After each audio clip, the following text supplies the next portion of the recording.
दुधामध्ये रवा भिजवून बनवलेला शिरा किंवा हलवा म्हणू शकता याला. खायला खूप भारी लागतो. तर हा जो शिरा आहे ना तो बनवण्यासाठी 2 ते 3 टेबलस्पून मी तूप टाकले कढईमध्ये. तूप गरम झाल्याच्या नंतर रवा टाकलेला आहे. रवा इथं मी एकदम बारीक साईजचा वापरला आहे आणि आता त्याला मस्त बदामी कलर येईपर्यंत भाजून घ्यायचे. तर रवा भाजून घेतला ना व्यवस्थित आणि दुधामध्ये भिजवला की अजून चव याची दुप्पट छान लागते. त्याकरता याला अगोदर भाजून घ्यायचं. रवा मस्त गुलाबीसर भाजून झाला आहे आणि आता त्याला मी बाउलमध्ये काढून घेतलं आहे. याला थोडंसं थंड झालं की याच्यामध्ये आपल्याला दूध टाकून घ्यायचे.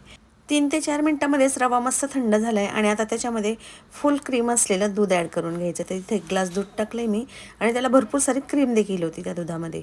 आता हे सगळं व्यवस्थित असं मिक्स करायचं आहे. नंतर याच्यावरती झाकण ठेवायचं 10 मिनटासाठी याला भिजवून घ्यायचे.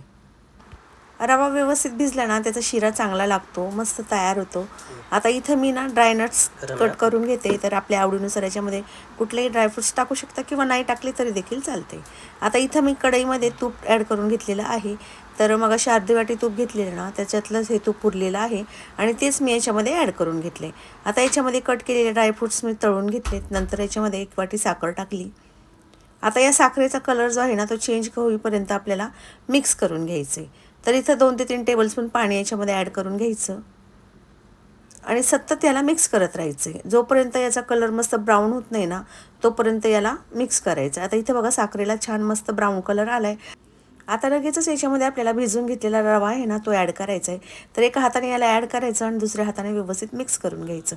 नाहीतर याच्या गुठळ्या तयार होतात. तर पटकन मिक्स करत राहायचं सतत याला.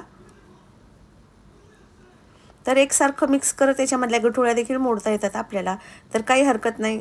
टाकण्याच्या वेळी जर गाठी तयार झाल्या तर व्यवस्थित चम्मचने सतत मिक्स करत गाठी मोडून घ्यायच्या.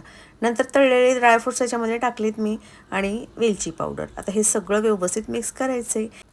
नेहमी आपण एकच प्रकारचा रवा बनवून खातो, शिरा बनवून खातो. तर कधीतरी या पद्धतीने याला शिरा म्हणा किंवा हलवा म्हणा बनवून खाल्ला ना खायला खूप मस्त लागतो. फक्त एक लक्षात ठेवायचं की जास्त साखर आपल्याला याच्यामध्ये कॅरमाइज होऊ द्यायची नाही. अगदी हलकासा कलर आला मग रवा टाकायचा, नाहीतर हा रवा जो आहे ना म्हणजे शिरा कडवट लागतो.